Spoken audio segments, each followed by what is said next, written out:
don't know. So yeah, this is 3 minus 5. You guys see that? It's got to be turned around. And that is just because of English grammar. What about this dude? 2 more then. Yeah, what's the product of 9 and 8? How do I write that? 9 times 8. And then I want to have 2 more than that. Shit. Yes? And we don't need to put parentheses or anything around the 9 times 8 because Penn does. Because it's understood. Yeah, If you okay. did, you're not wrong. You're just writing too much. Okay. And of course, how do you do that? What's 9 times 8? 72. 72 plus 2. 74.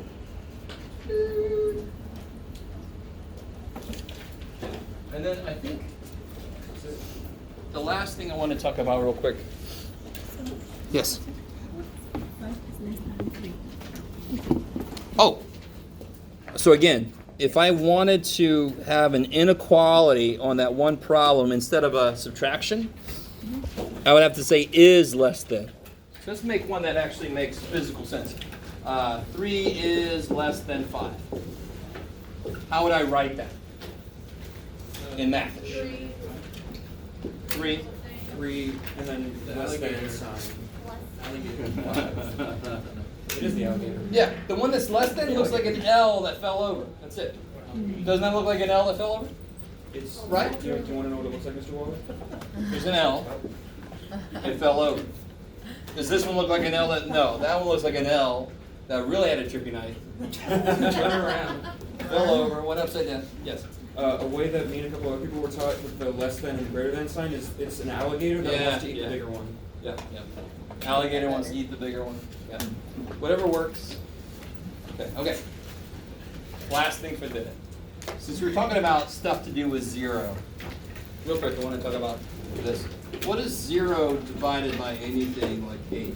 0. And why does it make physical sense? If I have no money, and there are 8 of us, and I start giving y'all, separating all the $0 I got, we each get 0. So it makes physical sense. Yes? Is that still 0 if you flip the numbers?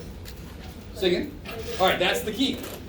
Why is this true, by the way? Because 0 times 8 is 0. So for example, what's 6 divided by 2? It's not. 3. Careful now. You thought I was going somewhere, you didn't go. Yeah.